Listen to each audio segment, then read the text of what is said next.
विद्या plus के platform से आप सभी हिंदी श्रोताओं का स्वागत। आज हमारा क्रम जो प्राप्त है वो क्रम है संधि का। तो संधि में हमने इससे पूर्ववर्ती कक्षा में कुछ निर्णायक प्रश्नों की चर्चा की थी और इससे पूर्ववर्ती में हमने संधि दीर्घ की चर्चा की थी।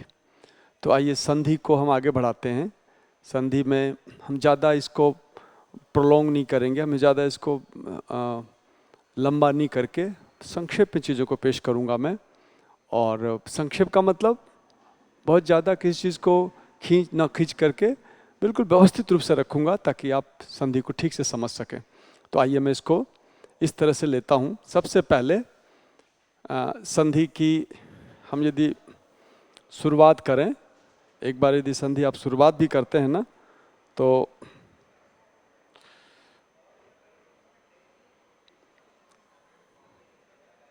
देखिए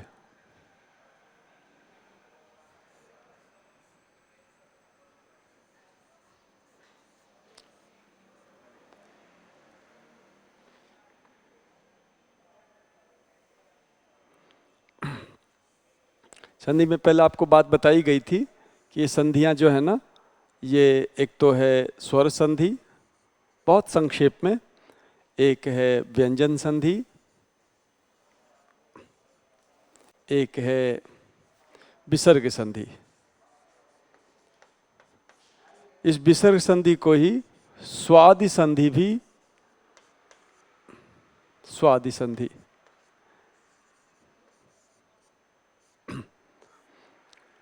मतलब विसर्ग संधि को स्वादि संधि को विसर्ग संधि में डाला जाता है। वस्तुतः स्वादि संधि करके एक अलग संधि है जिसे विसर्ग संधि के अंतर्गत रखा जाता है। इसलिए हमारी जो हिंदी में संधि प्रचलित है वो है 1, 2 और ये 3, इन दोनों को मिला के 3 होता है। तो स्वादि को भी विसर्ग ही कहा जाता है, ऐसी परिपाटी बनी हुई है। तो उस क्रम से हम इसको लेके चलेंगे। तो स्वर संधि पे हम जब आते हैं तो स्वर संधि के भेद हैं कुल 5। और वो स्वर संधि, इसकी परिभाषा देखिए, संधि को पढ़ने से पहले जो संधि की परिभाषा है, संधि के जो आधारभूत तथ्य हैं, नियम हैं, वो पूर्ववर्ती वीडियो में विषय की चर्चा हुई थी। अब हम चाहेंगे कि आप उनको समझ के देख के यदि आते हैं तो ज़्यादा बेहतर आप समझ पाएंगे। यदि आपका पहले से अभ्यास है, सीखा हुआ है, जाना हुआ है, तो आप सीधे संधि पे आ सकते हैं। तो हमारी कुल संधियाँ स्वर की हैं। एक का नाम है दीर्घ, एक का नाम है गुण, एक का नाम है वृद्धि, एक है यण और अंतिम संधि हम मान रहे हैं अयादि। ठीक है ना, ये संधियां कुल हैं। अब इसमें से दीर्घ की चर्चा हो गई थी तो मैं गुण संधि की चर्चा आपके समक्ष प्रस्तुत करने जा रहा हूं। गुण संधि, ठीक है। गुण संधि में क्या होता है, यानी आप अ को और भी होता है उसमें कई बार, ए को और ओ को गुण कहते हो, इसे गुण कहा जाता है संस्कृत में। क्योंकि संस्कृत की संधियां और हिंदी की संधियां कोई अलग नहीं है, बिल्कुल एक जैसी हैं। हम केवल शब्द जो हिंदी में प्रयुक्त होते हैं उन शब्दों को, संस्कृत के शब्द का ही होता है, वो केवल विभक्ति अलग होती है। जैसे हम दिनेश लिख रहे हैं तो दिनेश में संस्कृत की संधि होगी तो दिनेशा रहेगा और हिंदी की संधि होगी तो दिनेश रहेगा। इतना सा अंतर है। जो वस्तुतः संधि संबंधी जो कृत्य है, संधि संबंधी जो बदलाव है, वो तो हिंदी में भी है, संस्कृत में भी है। इसलिए हम ये कह सकते हैं कि तत्सम संधियां जो हैं वो संस्कृत जैसी ही हैं और इसलिए आपको उन नियमों के अधीन चलना होगा। तो संस्कृत में और हिंदी में भी शब्द प्रचलित हैं। अ, ए, ओ या अर को संधि गुण कहते हैं। इनका नाम गुण है, ये सारे गुण हैं, ये आपको ध्यान रखना है। तो इसमें पहला नियम क्या है गुण का? गुण का जो पहला नियम है उसको हम ले लेते हैं। देखिए, सबसे पहले हम प्रथम नियम जो इसका है उसको प्रस्तुत करना चाहेंगे। पहला नियम हमारा ये है, अ या ई जब भी आमने सामने होंगे ये दोनों मिलके ए बनाएंगे। जैसे उदाहरण लेते हैं,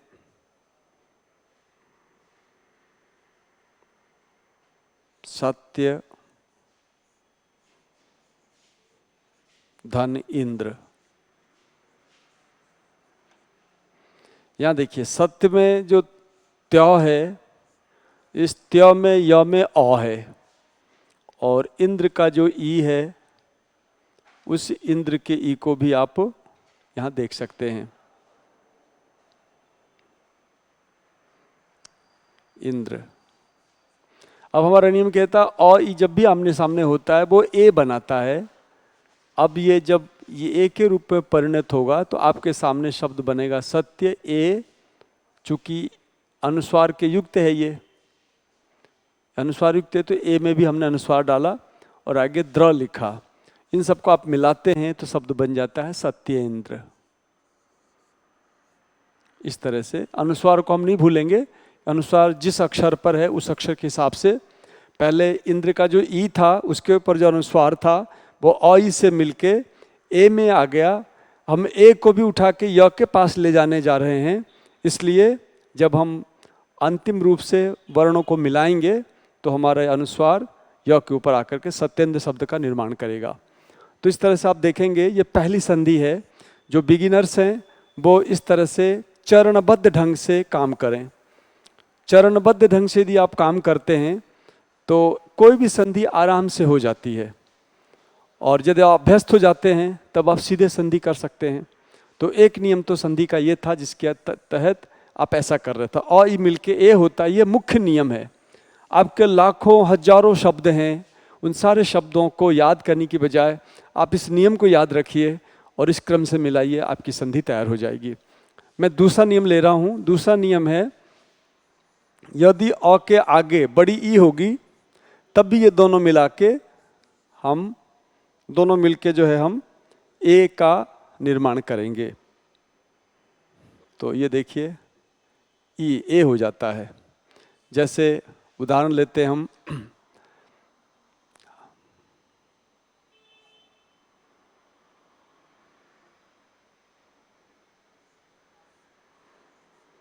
सत्य और ईश लिया हमने। हिंदी शब्दों में, संस्कृत शब्दों में बहुत संभावनाएं होती हैं। आप जब दो शब्दों को मिलाते हैं तो एक विशेष प्रकार का नया शब्द तैयार होता है।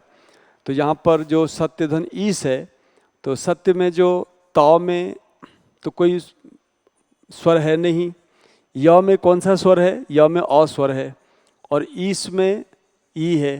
और हमारा नियम कह रहा है अ ई मिल के ए होगा। इन दोनों को मिला के जब आप ए करते हैं तो आपके पास कुल वर्ण इस तरह से बचते हैं। एक तो सत्य बचता है और फिर श बचता है। इन सबको आप जोड़ते हैं तो प्रथम चरण, द्वितीय चरण, तृतीय चरण और चतुर्थ चरण में आपका शब्द बन जाता है सत्तेश। सत्तेश। इस तरह से आप अ ई को मिला के ए करते हैं, अ और ई को भी मिला के ए करते हैं। और तीसरे चरण में जो अ और ई है उसकी बजाय आ और ई है, ये भी दोनों मिलके ए का ही निर्माण करते हैं। इसी तरह से आ धन ई जो हैं वो भी आपस में मिलके ए का ही निर्माण करते हैं। तो इस तरह से आप इसका उदाहरण देखना चाहेंगे तो यहाँ पर हो सकता है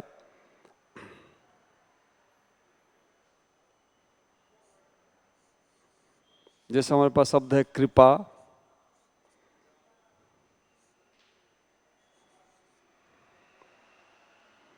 इति। तो यहाँ देखिए कृपा में जो प में आ है उसको हमने अलग किया, इति में जो ई है उसको अलग किया, और आ ई हमारा क्या कहता है, आ ई मिलके ए का विनिर्माण करता है। तो हमारे पास अक्षर बच रहे हैं कृप, ए और ती, कृपेति। पॉय को मिलाया तो क्या बन गया? तो पहला चरण, दूसरा चरण, तीसरा चरण और चौथा चरण, ये हमारा शब्द बन गया कृपेति। इस तरह से अन्य शब्द हैं जो उनको हम स्पष्ट करेंगे।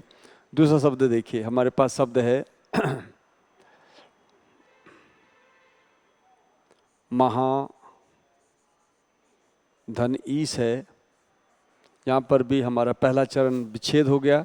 दूसरे चरण में हम ये देखते हैं कि मह में आ है और ईस का बड़ी ई है।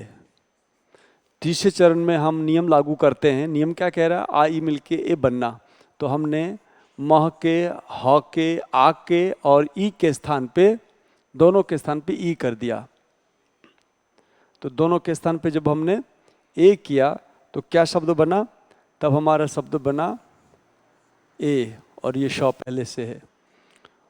और चौथे चरण में जब आप इनको मिलाते हो तो ह ए से मिला, श से मिला, तो क्या बना? महेश।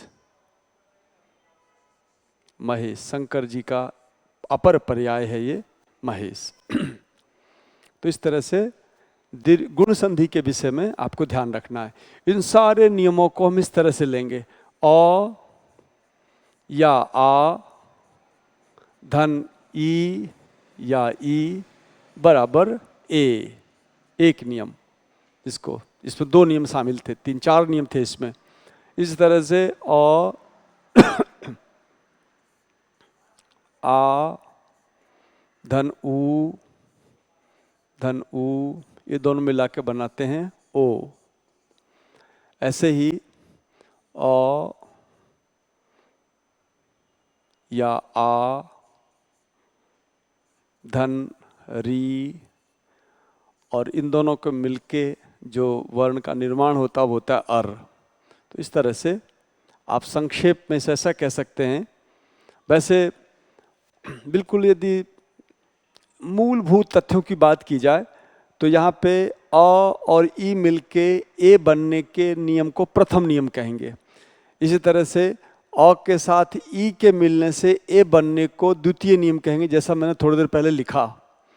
और तीसरा नियम होगा आ का ई से मिल होने के बाद जो निर्माण होता है वो तीसरा नियम है। और आ का बड़ी के साथ जो मिलन होकर के निर्माण होता है वो चौथा नियम है। तो आप देखेंगे कि यहाँ पे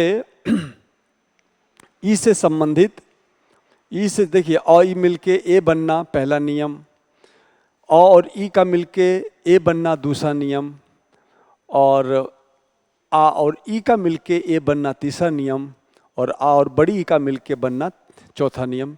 ये 4 प्रकार के नियम आपके सामने हैं। फिर अब उन चारों नियमों को हमने इस एक नियम में, इसमें चारों नियम 1 2 3 4, ये चारों नियम इसमें शामिल हैं। तो चारों नियम को संक्षेप में ऐसे लिख सकते हैं और इसके आधार पे हम शब्द ले रहे हैं। देखिए हमारे पास शब्द है उप धन इंद्र,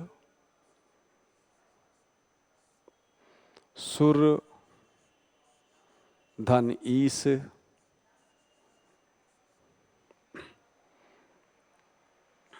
दिव्य धन इंदु,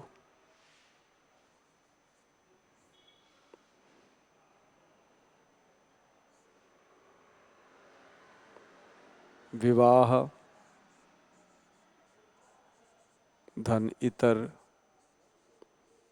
है ना। तो उन चारों नियमों में से आप देखेंगे उपधन इंद्र में पहला नियम लगा है, इसमें पहला नियम है। सुरधन ईश में आप देखेंगे इसमें पहला नियम नहीं है, बल्कि इसमें दूसरा नियम लगा है। इसमें आपका पहला नियम है और इसमें दूसरा नियम है। दिव्य धन इंदु में वापस पहला नियम है। विवाह धन इतर में पहला नियम है। ये मिलके क्या बनाएंगे? आप उस नियम से देखेंगे तो क्या शब्द बनेगा? उपेंद्र। इसका क्या बन रहा है? सुरेश। यदि इसके बनाने में यदि पहली बार आप सीख रहे हैं तो अच्छा होगा कि आप चरणबद्ध ढंग से करें और यदि आप पहले से आपका अभ्यास है तो आप सीधे काम कर सकते हो। सीधे उनको करना चाहिए जो पहले से काफ़ी अच्छा अभ्यास किया हुआ है, अन्यथा एक शब्द के, एक प्रश्न के गलत होने से आप 3-4 लाख लोगों के नीचे चले जाते हैं, और 3-4 लाख लोगों के नीचे होने का मतलब है आप प्रतियोगिता से बाहर हो जाना। तो बहुत सावधानी से चीज़ों को करने की आवश्यकता होती है। कई बार हम लोग अंग्रेजी में कहते हैं ब्लंडर, वैसी गलती होनी नहीं चाहिए। कई बार आती हुई चीज़ हम विस्मृत हो जाते हैं, आती हुई चीज़ भी, क्योंकि ये मानव स्वभाव है गलती होना। तो नियम तो बहुत सहज हैं, तो सहज तो कम से कम ठीक से करें हम, फिर जो क्लिष्ट है उस क्लिष्ट को भी हम संभाल लेंगे, कर लेंगे। तो यहाँ पर देखिए सुरेश बना, दिव्य धन इंदु को मिलाते हैं तो ये बनता है दिव्येंदु, दिव्य चंद्रमा है ना, दिव्येंदु। विवाह धन इतर को मिलाते हैं तो बनता है विवाहेतर, ठीक है ना। तो इस तरह से हम इस प्रथम नियम को हमने संभाला किया। पहले हमने कुछ बताए प्रयोग, इसको किया इस तरह से। इसके बाद हम आते हैं 1 2 3 4, वापस यहाँ भी हमारा नियम वास्तव में कितना है, 1 2 3 4, ये 4 नियम और भी हैं। इन 4 नियमों से बहुत सारे प्रयोग बनेंगे। मैं इसमें से एक शब्द लेता हूँ, यमुना नदी का नाम है, और ऊर्मी ये शब्द ले रहा हूँ मैं। ऊर्मी का मतलब तरंग, यमुना जी की तरंग, यमुना नदी में उठने वाली जो तरंग है उसके भाव को कहने के लिए यमुना धन ऊर्मी शब्द का प्रयोग होगा। अब यहाँ देखेंगे आप, यमुना शब्द में 9 में कौन सा वर्ण है, आ वर्ण है, और ऊर्मी में ऊ वर्ण है। और हमारा नियम क्या कह रहा है, गुण संधि का, आ और ऊ मिलके ओ का निर्माण होता है। तो आ ऊ मिलके हमने ओ कर दिया, तो अब आपके पास वर्ण बचे यमुन, हमारे पास वर्ण बचा यमुन, धन, यमुन, धन ओ, धन मी, रुमी। अब एक सामान्य नियम है कि हम व्यंजन और स्वर का मिलन कराते हैं। जब हमने मिलन कराया तो हमारे पास शब्द बचे यमुन, न को ओ से मिला यमुनो, और मी को लिख दिया यमुनोर्मी। यहाँ भी 4 चरण से यदि आप काम करते हैं, 4 चरणों में काम करते हैं तो यमुनोर्मी शब्द निर्मित हो जाता है। इसी तरह से गुण संधि के प्रकरण में आप यहाँ देखिए, ग्रीष्म नाम का एक शब्द है, और आगे एक ऋतु नाम का शब्द है। हम पुनः इन नियमों को लेते हैं, चरण लेंगे इसको हम। तो देखिए चरण में क्या कर रहे हैं, ग्रीष्म में जो मौ में अ है उसको हमने निकाल बाहर किया, क्योंकि इसका ऋतु के साथ मिलन होना है, ठीक है। और री का मिलन होकर के हमारे नियमानुसार क्या बनता है, अर बनता है। अब हमने यहाँ पे लिखा अर। अब अपने पास अक्षर बचे हुए हैं, ग्रीष्म में मौ हलंत के साथ, और तू का ये तू ऐसा बचा हुआ है।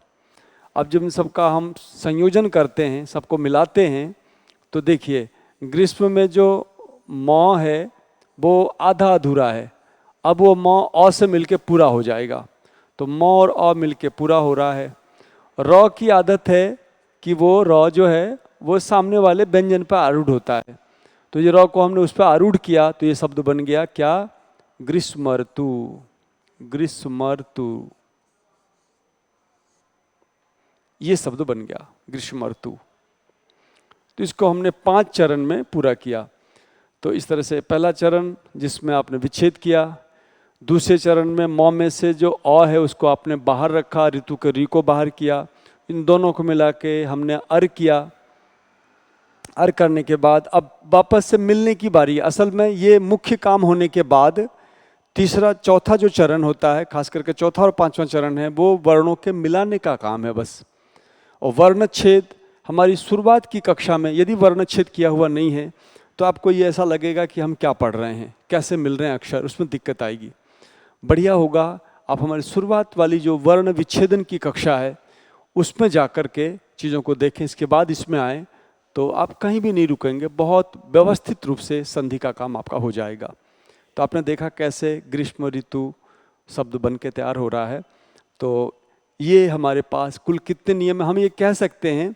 यद्यपि हमने इस नियम को 4, 4, 8 और 9, 10 नियमों में बांधा है, यहाँ पे 2 नियम हैं। यहाँ पे जो नियम है 1 और 2 है, तो ये 4, 4, 8, 10 नियम हैं। पर वास्तव में 10 नियम नहीं है, देखा जाए तो नियमों को तोड़ा गया है। इसमें जो कुल नियम है वो एक ही है। एक ये नियम है, ठीक है, एक नियम ये है, और ये दूसरा नियम है, और ये तीसरा नियम है। तो हम नंबर देते हैं इसको। ये पहला नियम है ना, ये पहला नियम है, ये दूसरा नियम है, और ये तीसरा नियम है। तो 3 नियमों से गुण संधि के सारे काम आराम से हो जाते हैं। तो आइए, हमने इसको अलग अलग समझा है। अब इसमें हम 2 बात और करना चाहेंगे। एक तो ये कि इन सारे प्रयोगों को मैं मिश्रित करने वाला हूँ, सबको मिला के आगे पीछे करके शब्दों को पूछता हूँ, बनवाता हूँ, प्रैक्टिस कराता हूँ, और फिर इसके बाद इसके जो अपवाद हैं उसकी सूची प्रस्तुत कर देता हूँ। तो यदि आपने अपवाद भी याद कर लिया है तब तो आप अजेय हो जाएंगे, क्योंकि गुण संधि में फिर आपको कोई रोकने वाला नहीं होगा। तो इसलिए आइए इनको मिश्रित प्रयोग लेते हैं कुछ, इसके बाद फिर अपवादों को लेंगे और इस तरह से इसको हम स्पष्ट करेंगे। तो गुण संधि के मिश्रित प्रयोग, मिश्रित उदाहरण, मिश्रित उदाहरण किसका? गुण संधि का। गुण संधि मिश्रित उदाहरण। बहुत सारे शब्द हैं इसमें, इनको लेते हैं। देखिए, प्र धन ईक्षक,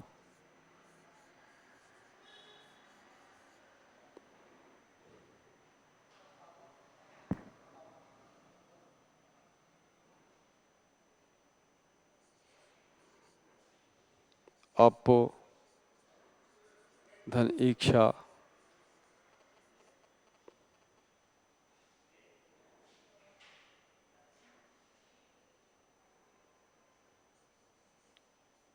कोश धन ऊतक,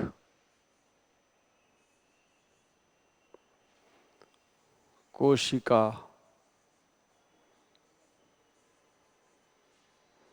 धन ऊतक,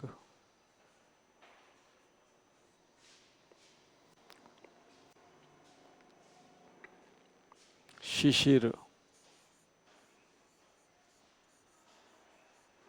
धन ऋतु, वर्षा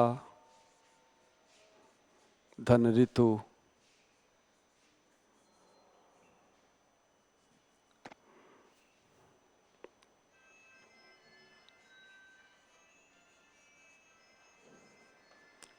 लंब धन उदर,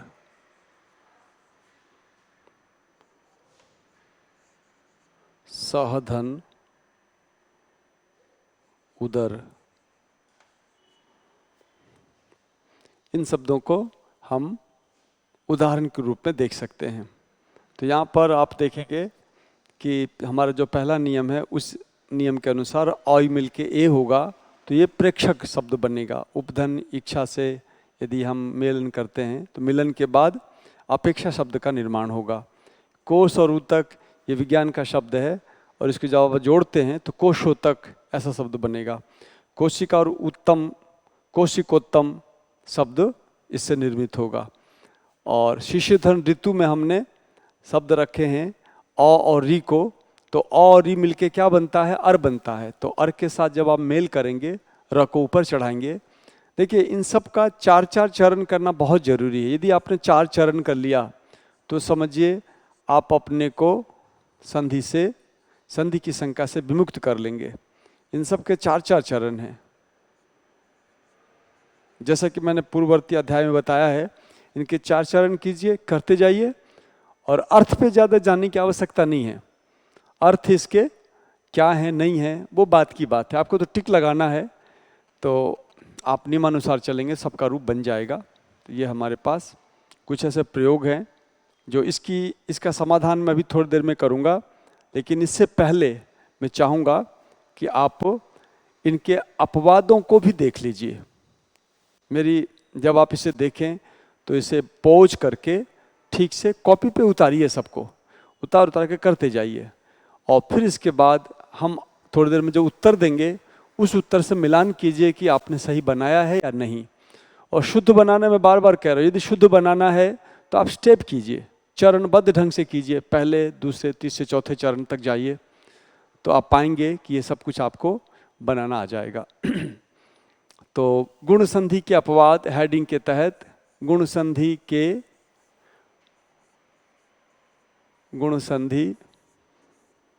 अपवाद, गुण संधि के अपवाद के तहत आपको काम करना है। उसमें जो है कुछ शब्द ऐसे हैं जो निश्चित रूप से अपवाद हैं, वो हैं जैसे प्र, ऋण।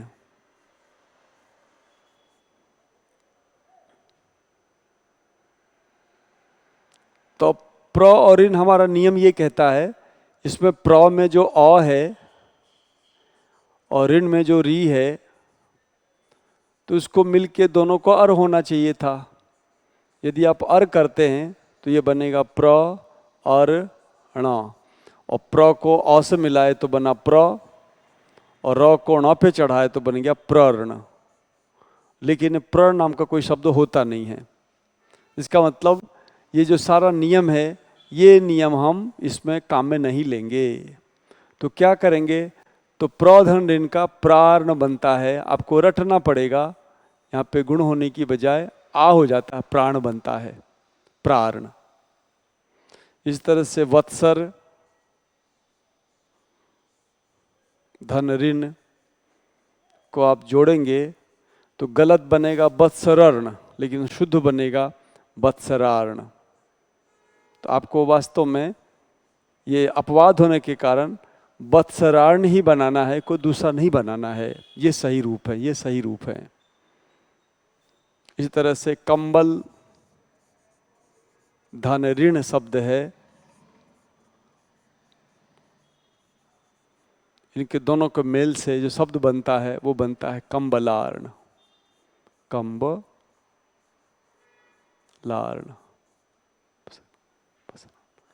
वसन धन ऋण वसनार्ण।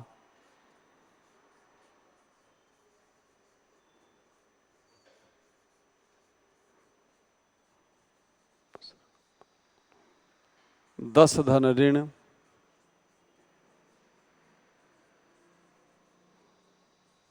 दशार्ण। जिन छात्र छात्राओं ने संस्कृत ली है द्वितीय भाषा के रूप में, उनके लिए भी बहुत उपयोगी है ये, क्योंकि सामान्य संधि के साथ साथ संस्कृत में इन अपवादों की भी चर्चा है, और ये अपवाद हर बार पूछे जाते रहे हैं। जैसे प्राण नामक जो अपवाद है ना, इसे एसआई के एग्जाम में 2011 वाले में ये पूछा गया था, प्राण। तो वो हर बार क्या करते हैं, इनमें से कोई शब्द लेके और परीक्षा में पूछ लेते हैं। तो यदि इसका अभ्यास हो जाता है तो अपवाद संवर्ग से जो एक दो प्रश्न बनते हैं वो भी आपका अपना हो जाएगा। और इसके लिए कोई शॉर्टकट रास्ता नहीं है, कोई लघु मार्ग नहीं है। इसमें आपको ठीक से समझना ही है, इसको रटना है। रट लेने के बाद आपका 1-2 लाख लोगों से आप ऊंचा रहोगे, आगे रहोगे, ऊपर रहोगे, ये स्पष्ट हो जाएगा। ऋण के साथ जब ऋण जोड़ते हैं तो क्या बनता है, तब शब्द बनता है ऋणार्ण, ऋणार्ण। इसी तरह से प्र के साथ इच्छति आप जोड़ते हैं, ऋच्छति, तो कायदे से इसे तो बनना चाहिए था प्रर्च्छति, पर ये बनाता है दोनों मिलके प्रार्च्छति। ये भी अपवाद है। इसी तरह से आप अक्ष शब्द से ऊहिनी जोड़ते हैं, ऊ बड़ी है, ऊहिनी जोड़ते हैं तो दोनों के मिलने से जो शब्द बनता है वो होता है अक्षौहिणी। ये सेना का परिमाण है। सेना परिमाण का मतलब प्राचीन काल में महाभारत में 18 अक्षौहिणी सेना ने भाग लिया था। जैसे आजकल प्लाटून वगैरह के नाम से हम सेना का परिमाण बताते हैं, ऐसे अक्षौहिणी जो है ये सेना का परिमाण है। तो अक्षौहिणी, अक्षधन ऊहिनी। अब यहाँ देखा जाए तो अ और उ मिलके छोटा ओ होना चाहिए था, लेकिन छोटा ओ न होकर के बड़ा ओ हो रहा है और नौ भी नौ बन रहा है, दो दो संधियाँ इसमें। इस तरह से अक्षौहिणी शब्द का निर्माण होता है। कुछ शब्द और भी अपवाद के हैं, उन्हें देखिए आप। वो अपवाद हैं जैसे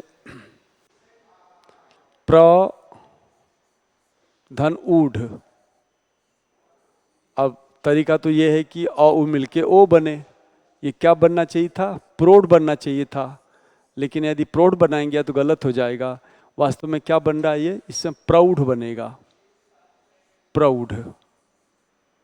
इस तरह से प्र के साथ ऊढ़ी का जब हम प्रयोग करते हैं, ऊढ़ी शब्द का, तो इससे जो बनने वाला शब्द है प्रौढ़ी नहीं बनेगा। प्रौढ़ी बनाएंगे तो ये गलत हो जाएगा। तो क्या बनेगा इसका? इसका जो अपवादात्मक रूप है वो बनेगा प्रौढ़ी, प्रौढ़ी। इस तरह से इन शब्दों का विनिर्माण होता है और हम शब्दों को बनाते हैं, है ना। अब देखिए मैं कुछ अभ्यास ले रहा हूं। जैसे हमारे पास शब्द है, एक शब्द है कंबल धन ऋण, दूसरा शब्द है शरद धन ऋतु, तीसरा शब्द है हेमंत धन ऋतु,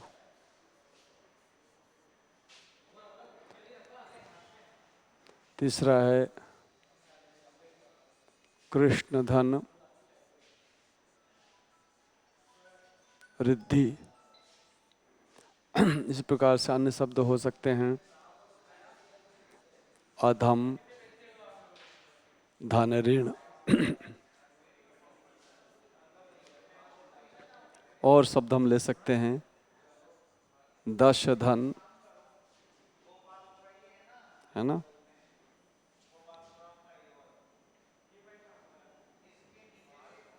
दस धन ऋण। फिर हम लेंगे उत्तम धन ऋण,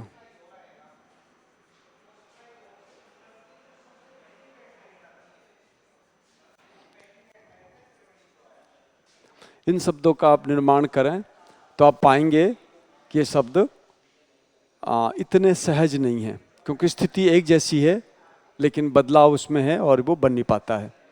तो आइए इसको देख लेते हैं, इसका निर्माण कर लेते हैं। हमारा जो पहले वाले शब्द थे वो कौन कौन से थे जिसे हमें बनाना था? जैसे शिशिरधन ऋतु है तो इसमें सामान्य संधि निम्न लग करके बनेगा शिशिर ऋतु, शिशिर ऋतु। दूसरा बनेगा वर्ष ऋतु। मैं एक बार फिर से इस बात का आवृत्ति करना चाहूँगा कि यदि आप शुद्ध बनाना चाहते हैं तो चरणों में जरूर जाइए। जब तक आप चरणों से नहीं गुजरेंगे, जब तक आप स्टेप बाय स्टेप चीज़ों को नहीं करेंगे, तब तक ये संधियाँ जो है ना आपके पूरी तरह से पकड़ में आने वाली नहीं है। स्टेप बाय स्टेप कीजिए। तो ये तो सामान्य नियम है, इसलिए इसका रूप क्या बनेगा? लंबोदर,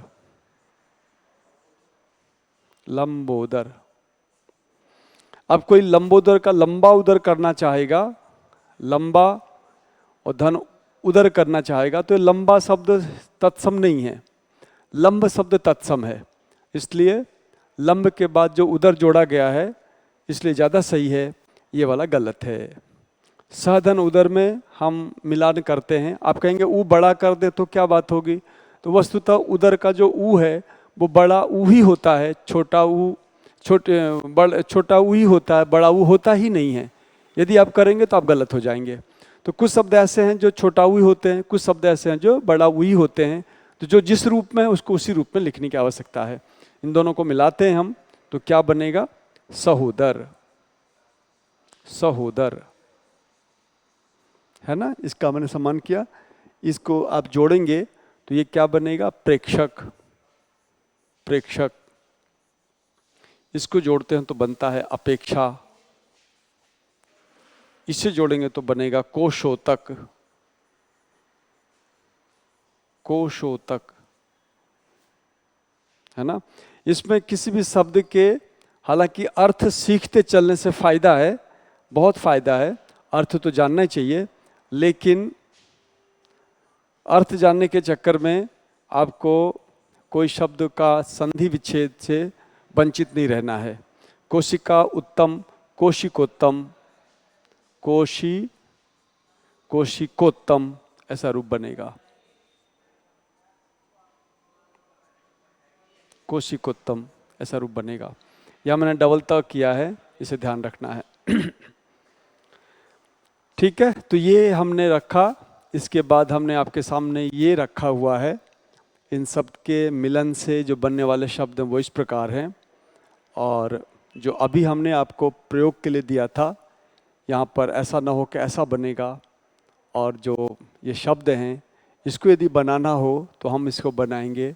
चूँकि कंबल धन ऋण जो है ना, ये अपवाद वाला है, इसलिए इसका रूप बनेगा जैसा पहले आ रखा है, इसका बनेगा कंबलार्ण। इसका रूप क्या बनेगा? कंबलार्ण रूप बनने वाला है इसका। ठीक है, तो कंबलार्ण। शरद ऋतु में वास्तव में द में और नहीं है, इसलिए और री के मिलन से होने वाला जो अर आदेश है वो यहाँ पे लागू नहीं होगा। तो हम बिना, इसमें हम कह सकते हैं इसमें शून्य संधि है, इसमें कोई संधि नहीं है।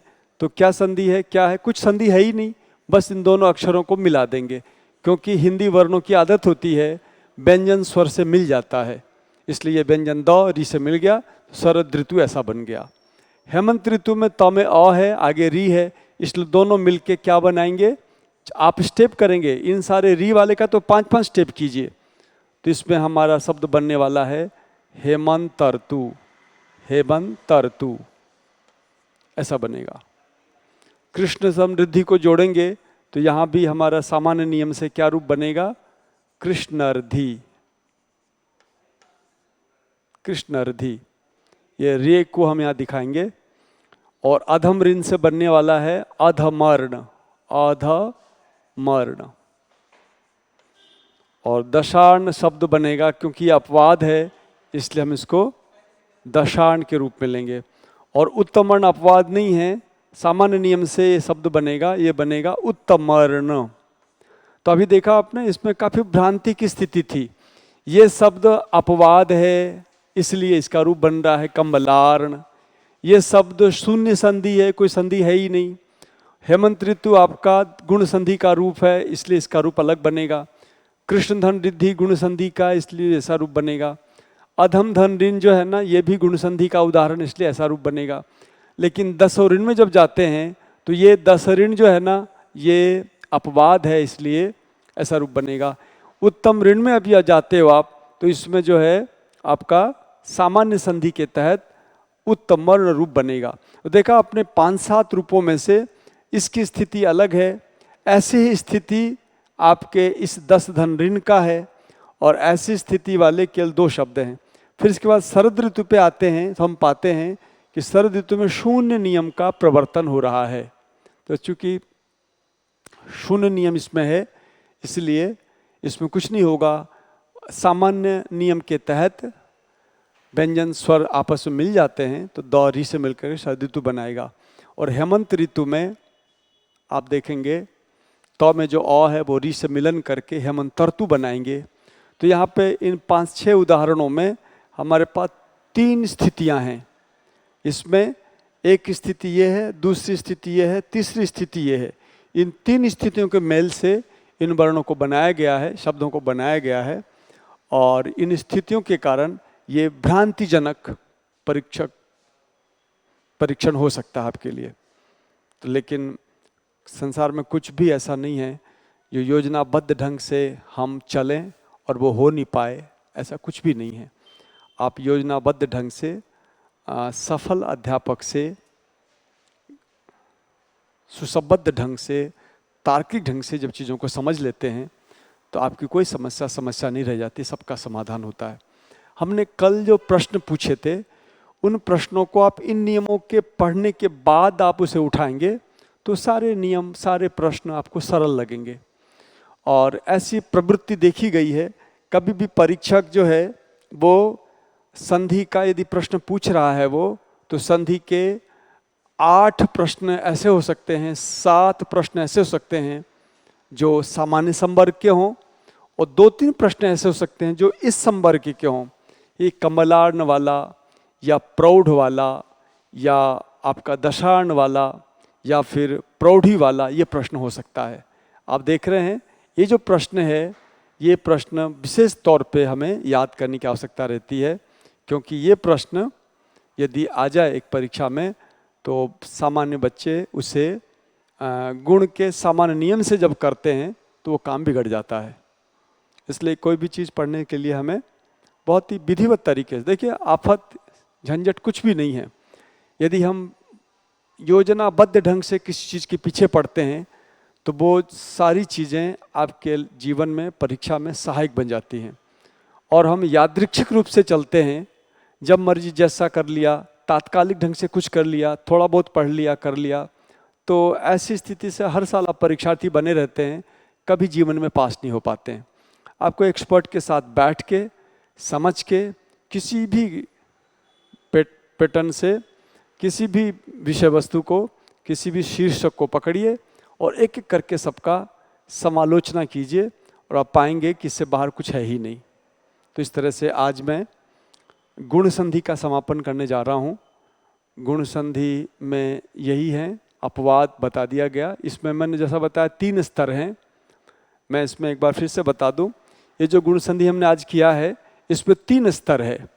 आपको बहुत ध्यान से, कई बार बच्चा एक छोटी मोटी बात सीख लेता है फिर वो समझने लगता है कि उससे सब कुछ आ गया, ऐसा नहीं है। वस्तुतः इसका 3 स्तर है। एक तो सामान्य स्तर है। सामान्य स्तर में क्या आएगा, कई लोग सामान्य स्तर पढ़ के ही सोच लेते हैं कि वो संधि सीख चुके हैं, तो ये गलत है। जैसे रमाधन ईस, ये सामान्य स्तर है, हालांकि ये भी भ्रांत कर देने वाला है। तो कहाँ पर ई आएगा, कहाँ पर ऊ आएगा, ऐसा कह पाना बहुत ही मुश्किल हो जाता है। जैसे मैं धरोर्ध्व ले लेता हूँ शब्द, धरोर्ध्व शब्द लिया हमने। अब धरोर्ध्व शब्द का देखिए हम 4 विकल्प लेते हैं। एक है धर धन ऊर्ध्व, एक विकल्प।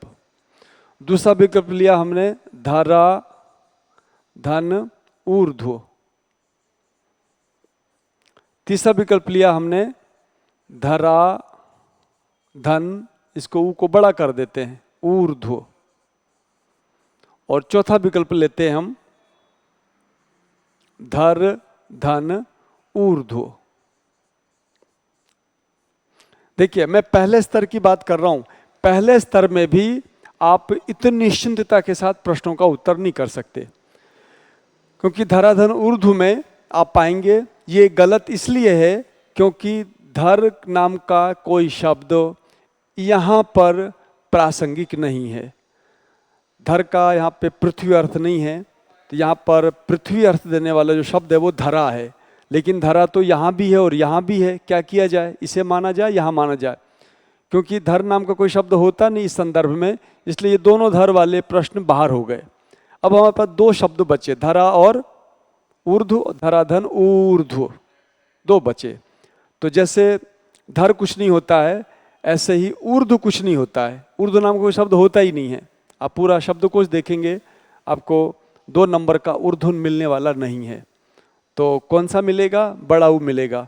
ऊर्ध्व का अर्थ भी होता है ऊपर, धरा का अर्थ होता है पृथ्वी, पृथ्वी के ऊपर कहने के लिए हम धरा और ऊर्ध्व का प्रयोग करके धरोर्ध्व बनाएंगे। इसलिए हमारा धरोर्ध्व का उत्तर कौन सा होगा? 3 नंबर जो विकल्प है वो होगा। इस प्रकार से सामान्य स्तर वाले में भी हम आराम से भ्रांत हो सकते हैं, हम आराम से बाधित हो सकते हैं, इसलिए हमें सावधानी से करने की आवश्यकता है। दूसरा जो स्तर होता है वो कठिन स्तर होता है, क्लिष्ट कठिन स्तर। कठिन स्तर कैसा है इसे देखिए आप।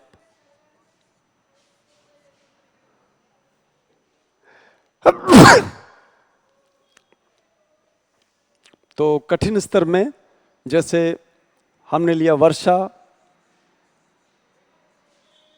धन ऋतु, है ना। इसमें कई बच्चे जो हैं इसे वर्षा ऋतु बना देते हैं। अभी विकल्प देखिए इसमें, वर्षा ऋतु, दूसरा वर्षा ऋतु, तीसरा वर्षा ऋतु, इस तरह कई सारे विकल्प बन सकते हैं।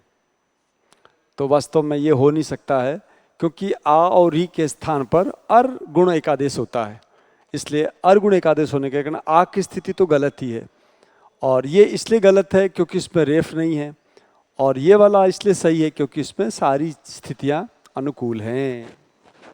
ठीक है। और तीसरा स्तर है इसका, तीसरा स्तर है इसका जो इससे संबंधित है, जो अपवाद से संबंधित है, जो हमने यहाँ पे चर्चा की है। इस प्रकार से अपवादों को रटना पड़ेगा, क्लिष्ट को मनन करना पड़ेगा और सामान्य को भी ध्यान से पढ़ना होगा, तब जाके हम गुण संधि की तमाम जटिलताओं को आराम से हस्तगत कर सकते हैं। तो आज के इस सत्र का अवसान यहीं करना चाहूँगा मैं। कल फिर से मैं कुछ नई विधा, नई बात लेके उपस्थित होऊंगा। तब तक के लिए नमस्कार, धन्यवाद।